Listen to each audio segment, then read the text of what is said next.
ಆ ಮೆಣಸಿನ್ಕಾಯಿ ಹಾಕ್ತಾ ಇದ್ರು ಹೋಮಕ್ಕೆ, ಒಂಚೂರು ಘಾಟ್ ಆಗಲಿ, ಕೆಮ್ಮು, ಕಣ್ಣಲ್ಲಿ ನೀರು ಬರೋದು ಅದೆಲ್ಲ ಏನೂ ಇಲ್ಲ ಅಲ್ಲ. ಅದು ನೋಡಿದಾಗ ದೇವ್ರು ಇದ್ದಾನೆ ಅಂತ ಅನಿಸುತ್ತೆ. ಎಲ್ದಿದ್ದಾಗ ಇಲ್ಲ, ಪ್ರಕೃತಿ ಇದು ಹಾಗೆ ಬೆಳೆಯುತ್ತೆ, ಇದೆಲ್ಲ ನ್ಯಾಚುರಲ್ ಅಂತ ಅಂದ್ಕೊಂಡ್ಬಿಡ್ತೀವಿ. ಈ ಥರ ಒಂದು ಘಟನೆಗಳನ್ನು ನೋಡಿದಾಗ ದೇವ್ರು ಇದ್ದಾನೆ ಅಂತ ನಂಬಿಕೆ ಬರುತ್ತೆ. ತುಂಬ ಒಂದು ಮನಸ್ಸಿಗೆ ಶಾಂತಿ ಸಿಗುತ್ತೆ. ಇಲ್ಲಿ ಬಂದರೆ ನಮ್ಮ ನಾರಾಯಣ ಗುರುಗಳು, ಅವ್ರ ಹೆಂಡತಿ ಎಲ್ಲರೂ ಸೇರಿ ಇದನ್ನು ಒಂದು ಅಭಿವೃದ್ಧಿಗೆ ತರೋಕ್ಕೆ ಪ್ರಯತ್ನ ಪಡ್ತಾ ಇದ್ದಾರೆ. ನೀವೆಲ್ಲರೂ ಬಂದು ಪೂಜೆ ಮಾಡಿಸ್ಕೊಂಡು ಹೋದರೆ ಸಾಕು ಅಷ್ಟೇ. ನೀವೇನು ಅವ್ರೇನು ಸಹಾಯ ಯಾರ ಹತ್ರನೂ ಕೇಳ್ತಾ ಇಲ್ಲ.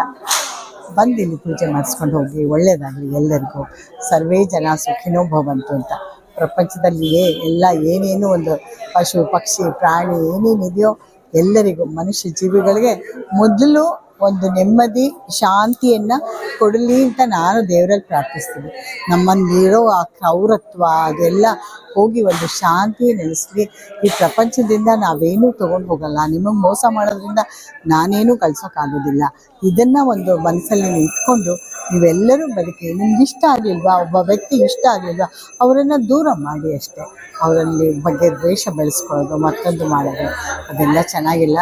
ಈ ಮಾನವ ದೇಹ ಸಿಗೋದಕ್ಕೆ ಎಷ್ಟೋ ಸಾವಿರ ಕೋಟಿ ಜನ್ಮಗಳನ್ನು ತಳೆದು ನಾವು ಬಂದಿದ್ದೀವಂತೆ.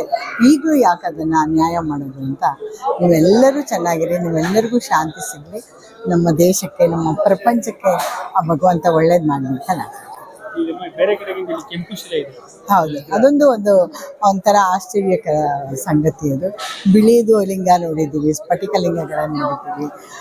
ಮತ್ತು ಇದೇ ಮೊದಲನೇ ಬಾರಿ ನಾವು ನೋಡಿರೋದು. ಅದೇನು ನರ್ಮದಾ ನದಿಯಲ್ಲಿ ಸಿಕ್ಕದಂತೆ ನೋಡಿ. ಇದೊಂದು ದೊಡ್ಡ ಕ್ಷೇತ್ರ ಆಗೋದ್ರಲ್ಲಿ ಆಶ್ಚರ್ಯವೇನಿಲ್ಲ. ಆಗುತ್ತೆ ಅನ್ನೋ ಒಂದು ನಂಬಿಕೆ ಇದೆ. ಈಗಲೇ ಒಂದು ಪುಟಾಣಿಯಾಗಿ ಒಂದು ಗುಡಿ ಗೋಪುರಗಳ ಥರ ಕಟ್ಸಿದ್ದಾರೆ ಚಿಕ್ಕದಾಗಿ. ಇದೇ ಇಷ್ಟು ಜನ ಬರ್ತಾ ಇದ್ದಾರೆ ಅಂದರೆ ಅಮಾವಾಸ್ಯೆ ದಿನ. ಇನ್ನು ಮುಂದೆ ಬರೋ ದಿನಗಳಲ್ಲಿ ಒಂದು ರಶ್ ಆಗುತ್ತೆ, ಯಾತ್ರಾ ಸ್ಥಳ ಆಗುತ್ತೆ ಅನ್ನೋ ನಂಬಿಕೆ.